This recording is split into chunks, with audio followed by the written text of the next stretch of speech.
بسم اللہ الرحمن الرحیم الحمد للہ رب العالمین والصلاة والسلام علی سید المرسلین محمد وآلہ وصحبہ اجمعین فاعوذ باللہ من الشیطان الرجیم بسم اللہ الرحمن الرحیم ان الشیطان للانسان عدو مبین صدق اللہ العظیم۔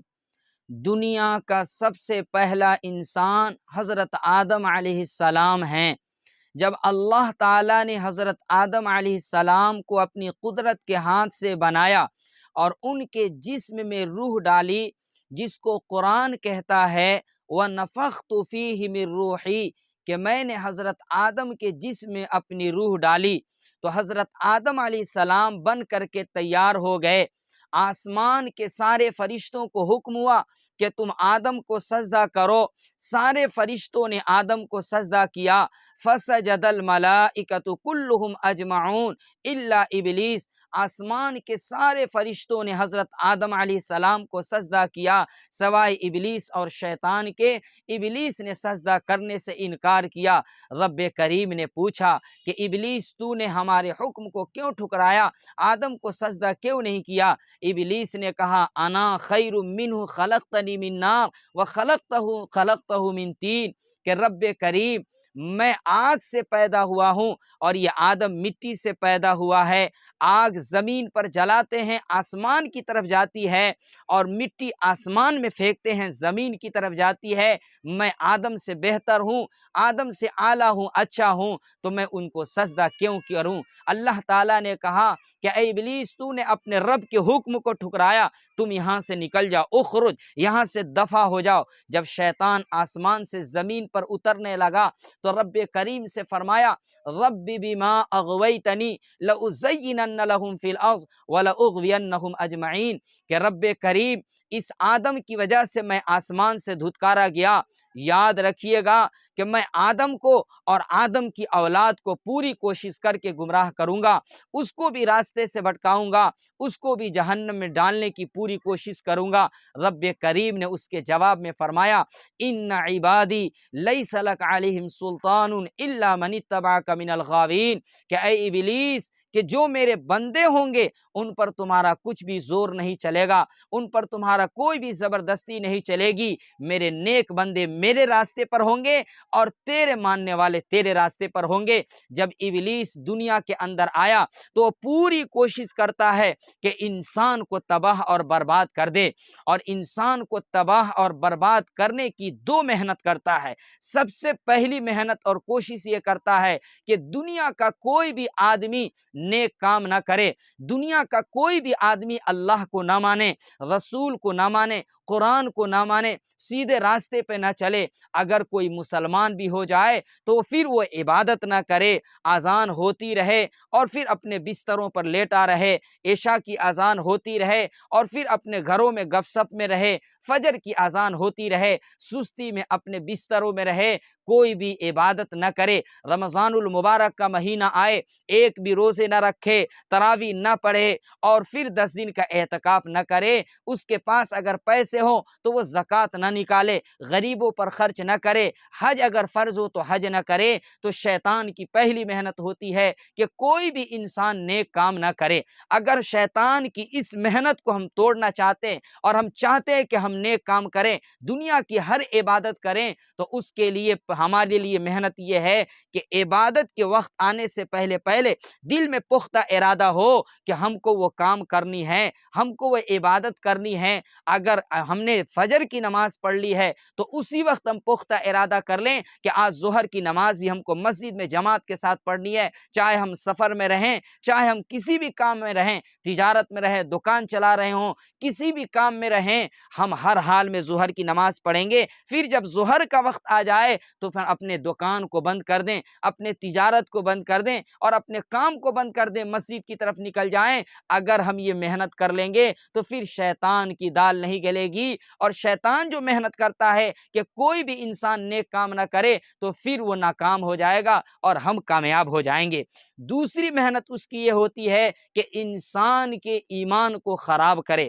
اس لیے کہ انسان اگر نیک بھی کام کرتا ہے تو اگر اس کا ایمان صحیح نہ ہو، اس کا عقیدہ صحیح نہ ہو، تو پھر اس کا نیک عمل قبول نہیں ہوتا ہے، اس کا ثواب نہیں ملتا۔ میں آپ کو قرآن سے مثال دیتا ہوں، اللہ تعالیٰ اپنے نبی کو فرماتا ہے لئن اشرکت لیحبطن عملک ولتکونن من الخاسرین، کہ اے نبی جی اگر آپ بھی شرک کریں گے، اگر آپ بھی اللہ کا انکار کریں گے، اگر آپ بھی دیوی دیوتاؤں کی پوجا کریں گے، اگر آپ بھی اسلام سے بھٹک جائیں گے تو آپ بھی جہنم میں جائیں گے۔ کیا ہمارے نبی کبھی بھی شرک کر سکتے ہیں؟ کیا ہمارے نبی کبھی بھی اسلام کے راستے سے بھٹک سکتے ہیں؟ لیکن اللہ نے مثال دینے کے لیے سمجھایا کہ جب نبی شرک کی وجہ سے ان کا عمل بیکار ہو جائے گا اور وہ جہنم میں جائیں گے، تو امتی اگر شرک کر دے، امتی کا عقیدہ اور ایمان خراب ہو جائے تو وہ تو بدرجہ اولا جہنم میں جائے گا۔ اسی وجہ سے شیطان کی پہلی محنت ہوتی ہے کہ اس کا ایمان اور عقیدہ خراب کرے۔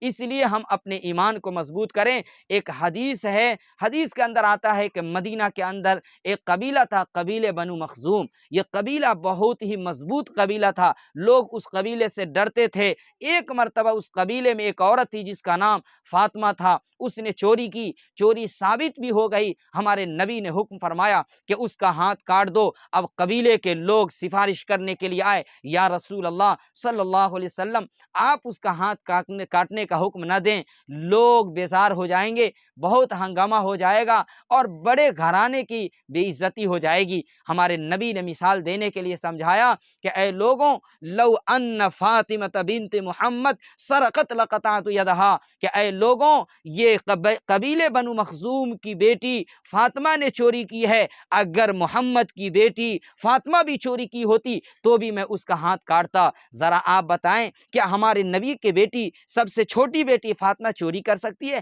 ایک نبی کی بیٹی چوری نہیں کر سکتی۔ لیکن مثال دینے کے لیے ہمارے نبی نے سمجھایا کہ اگر میری بھی بیٹی چوری کی ہوگی تو بھی میں اس کا ہاتھ کاٹ دوں گا۔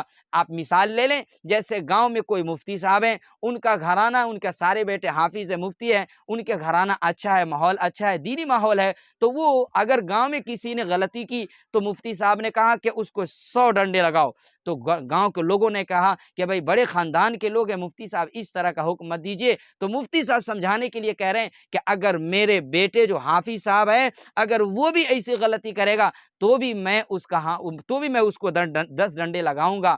ایسا ہونا بہت مشکل ہے کہ ایک مفتی صاحب کے گھرانے میں اتنا اچھا ماحول ہے تو ان کا بیٹا ایسا کام کرے، لیکن پھر بھی سمجھانے کے لیے مفتی صاحب نے کہا۔ ٹھیک اسی طریقے سے اللہ تعالیٰ نے اپنے نبی کو سمجھانے کے لیے، دنیا کو سمجھانے کے لیے کہا کہ اگر میرے نبی کا بھی ایمان خراب ہو جائے اور وہ شرک کر لیں تو بھی ان کا عمل بیکار ہو جائے گا اور وہ بھی جہنم میں جائیں گے۔ اسی وجہ سے شیطان کی سب سے پہلی محنت یہ ہوتی ہے کہ شیطان ایمان خراب کرتا ہے، اور دوسری محنت یہ ہوتی ہے کہ اگر ہمارا ایمان صحیح ہے، ہم اللہ کو مانتے ہیں، جنت کو مانتے ہیں، جہنم کو مانتے ہیں، آخرت کو مانتے ہیں، رسول کو مانتے ہیں، قرآن کو مانتے ہیں، ہمارا ایمان صحیح ہے، عقیدہ صحیح ہے، تو دوسری محنت یہ کرتا ہے کہ اس کی نیت خراب کرے۔ اس لیے کہ ایمان اگر صحیح ہو اور نیت بھی خراب ہو جائے تو بھی انسان کا عمل قبول نہیں ہوتا ہے۔ اس لیے آئیے ہم حدیث سے مثال دے کر کے سمجھاتے ہیں کہ قیامت کا منظر ہوگا۔ حدیث کے اندر آتا ہے کہ قیامت کا منظر ہوگا، اللہ تعالیٰ ایک شہید کو بلائیں گے جو اللہ کے راستے میں اپنی جان دی ہوگی۔ اللہ پوچھیں گے بتاؤ تو نے دنیا میں میرے لیے کیا کیا؟ وہ شہید کہے گا کہ اللہ آپ نے ہمیں طاقت دی، ہم نے اللہ کے راستے میں اپنی جان دے دی، شہید ہو گئے۔ اللہ تعالیٰ فرمائیں گے یہ جھوٹا ہے، اس کو جہنم میں ڈال دو، تو دنیا کے اندر اس لیے لڑ رہا تھا کہ لوگ تمہیں بہادر کہیں گے، لوگ تمہیں طاقتور کہیں گے، لوگ تمہیں مضبوط کہیں گے۔ دنیا میں تم مضبوط کہے جا چکے، بہادر کہے جا چکے، اب تم جہنم میں چلے جاؤ۔ ایک عالم کو بلائیں گے، حدیث کے اندر ایک عالم کو بلائیں گے، پوچھیں گے کہ بتاؤ تو نے دنیا میں میرے لیے کیا کیا؟ وہ عالم صاحب کہیں گے کہ میں 13 سال 14 سال 15 سال علم حاصل کیا، بہت محنت کیا اور پھر لوگوں کو قرآن حدیث کے علم دیا۔ اللہ فرمائیں گے یہ جھوٹا ہے، اس کو بھی جہنم میں ڈال دو، یہ دنیا میں اس لیے عالم بنا، اس لیے لوگوں کو علم دیتا تھا کہ لوگ کہیں گے بہت بڑا عالم ہے، بہت بڑا جانکار ہے، اس کی نیت صحیح نہیں تھی، اس کو بھی جہنم میں ڈال دو۔ ایک سخی کو بلائیں گے، سخی کہتے ہیں جس کے پاس مال و دولت ہو اور وہ پھر اللہ کے راستے میں اپنے پیسے کو خرچ کرتا ہو، اس کو سخی کہتے ہیں۔ اللہ ایک سخی کو بلائیں گے اور فرمائیں گے کہ ہم نے تم کو اتنے مال و دولت دیے تھے تو نے میرے لیے کیا کیے؟ وہ سخی کہے گا کہ یا اللہ آپ نے مجھے مال و دولت دی تھی، ہم نے غریبوں پر خرچ کیا، ہم نے یتیموں کو سہارا دیا، ہم نے مساجد کو بنائے، مدارس کے اندر ہم نے پیسے خرچ کیے۔ اللہ فرمائیں گے یہ جھوٹا ہے، اس کو بھی جہنم میں ڈال دو۔ یہ اس لیے پیسے کو خرچ کرتا تھا، لوگ کہیں گے بہت خرچیلا ہے، لوگ کہیں گے بہت بڑا سخی ہے، لوگ کہیں گے بہت بڑا مالدار ہے، دنیا میں تمہیں لوگوں نے سخی کہہ لیا، اب تو بھی جہنم میں جاؤ۔ ذرا سوچئے گا، ذرا بتائیے گا کہ ایک عالم ہونا، ایک شہید ہونا، ایک سخی ہونا کتنی بڑی بات ہے، لیکن صرف نیت صحیح نہیں ہے تو اس کا عمل قبول نہیں ہے، اس پر ثواب نہیں ہے، اس کو جہنم میں ڈالا جا رہا ہے۔ لیکن اگر نیت صحیح ہو تو چھوٹے بھی عمل پر کتنا بڑا ثواب ملتا ہے۔ اس پر ایک حدیث میں آپ کو سنانا چاہتا ہوں کہ قیامت کا منظر ہوگا، ایک بنی اسرائیل کا آدمی آئے گا تو اللہ وہ اپنے نام اعمال کو کھول کر کے دیکھے گا، اس میں لکھا ہوگا کہ ایک ٹیلے کے برابر گیہوں اور آٹا صدقہ کرنے کا ثواب۔ وہ اللہ سے پوچھے گا کہ اللہ ہم دنیا میں تو بہت غریب آدمی تھے، ہمارے پاس تو اتنا دیکھنے کے لیے بھی کبھی گیہوں اور آٹا نہیں ملا، تو میں نے کہاں اتنا صدقہ کیا، ایک ٹیلے کے برابر گیہوں صدقہ کرنے کا ثواب میرے نام اعمال میں لکھا ہوا ہے۔ اللہ فرمائے گا کہ یاد کرو ایک مرتبہ ایک بستی کے پاس سے گزر رہا تھا، تو اس بستی کے اندر قحط سالی پڑی ہوئی تھی اور اس بستی کے سارے لوگ غربت کی وجہ سے مر رہے تھے، تو ایک ٹیلے کی طرف اشارہ کر کے تو نے اپنے دل میں یہ سوچا تھا اور کہا تھا کہ آکاش کہ میرے پاس اس ٹیلے کے برابر گیہوں اور آٹا ہوتا تو میں ان کو صدقہ کر دیتا، یہ اپنے بھوک کو مٹا لیتے، یہ اپنی غربت کو ختم کر لیتے، تو نے نیت کی، ہم نے ثواب لکھ دی۔ ذرا بتائیں کہ اگر نیت صحیح نہ ہو تو بڑے بڑے اعمال برباد ہو جاتے ہیں، اگر نیت صحیح ہو تو ابھی اعمال نہیں کیے اس پر بھی ثواب مل جاتے ہیں۔ تو اگر کوئی آدمی یہ دل میں نیت رکھتا ہے کہ ہمارے پاس پیسے اور مال و دولت ہوں گے تو ہم غریبوں پر خرچ کریں گے، مساجد مدارس کے اندر خرچ کریں گے، اچھے جگہوں میں خرچ کریں گے، تو وہ نیت کرنے پر اس کو ثواب مل جاتے ہیں۔ اسی وجہ سے شیطان کی پہلی محنت تو ایمان خراب کرنا، اور دوسری محنت یہ کرتا ہے کہ اگر ایمان صحیح ہو تو اس کی نیت خراب کر دے تاکہ اس کے نیک عمل پر کوئی ثواب نہ ملے، اور تیسری محنت اس کی یہ ہوتی ہے کہ اگر کسی کا ایمان بھی صحیح ہے، اس کی نیت بھی صحیح ہے، تو محنت کرتا ہے کہ اس کا عمل سنت کے مطابق نہ ہو۔ ہم نماز پڑھ رہے ہیں لیکن ہماری نماز ہمارے نبی کے طریقے کے مطابق نہیں ہے تو پھر اس پر ثواب نہیں مل سکتا ہے۔ مثال کے طور پر ہم نماز پڑھ رہے ہیں، ہمارا سورہ فاتحہ صحیح نہیں ہے، ہم نماز پڑھ رہے ہیں ایک سورت یاد نہیں ہے، تحیات صحیح سے نہیں پڑھ رہے ہیں، دعا قنوت صحیح سے نہیں پڑھ رہے ہیں، رکوع سنت کے مطابق نہیں کر رہے ہیں، تو پھر ہمیں وہ نماز کا ثواب نہیں ملے گا، وہ نماز قبول نہیں ہوگی۔ اسی طریقے سے ہم کوئی بھی عبادت کر رہے ہیں اور سنت کے مطابق نہیں ہے تو اس عبادت کا ثواب نہیں ملے گا۔ ہمارے گھر میں ہمارے ابو جان کا انتقال ہو گیا اور ہم ان کے لیے ایصال ثواب کر رہے ہیں، اب لوگوں کو جمع کر رہے ہیں اور اس کے لیے دین مقرر کر رہے ہیں، کھانے بنوا رہے ہیں اور نہ جانے کیا کیا کر رہے ہیں، جو نہ ہمارے نبی نے کیا نہ صحابہ نے کیا۔ بڑے بڑے صحابہ مالدار تھے، حضرت عثمان غنی رضی اللہ تعالیٰ عنہ اور بھی بڑے بڑے صحابہ مالدار تھے، کیا نبی کے انتقال پر کسی نے اس طرح کے کھانے بنوائے، کسی نے اس طرح کے ایصال ثواب کیے؟ کوئی ثابت نہیں ہے۔ تو اگر ہم سنت کے خلاف ایصال ثواب کرتے ہیں تو کتنوں پیسے خرچ کر لیں گے، مردے تک وہ پیسے اور اس کا ثواب نہیں پہنچ سکتا ہے۔ اسی وجہ سے شیطان کی جو دو محنت ہے کہ کوئی نیک کام نہ کرے، اگر نیک کام کرے بھی تو قبول نہ ہو، تو ان دونوں کاموں کے توڑ کرنے کے لیے سب سے پہلے ہم کوشش کریں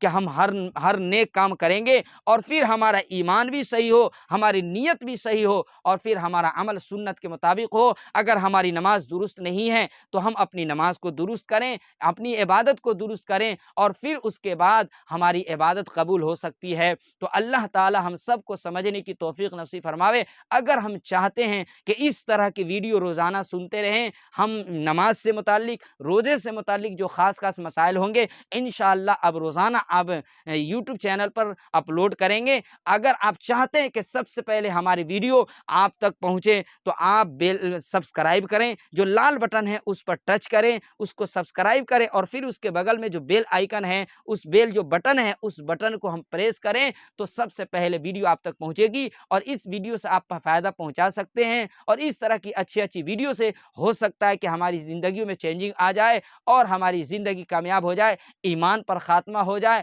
قبر آسان ہو جائے اور حساب و کتاب آسان ہو جائے، اور بغیر حساب و کتاب کے ہم اپنے عمل کی وجہ سے اللہ کے فضل و کرم سے جنت میں چلے جائیں۔ اللہ تعالی ہم سب کو سمجھنے کی توفیق نصیب فرمائے۔ فرماوے۔ وآخر دعوانا ان الحمد للہ رب العالمین۔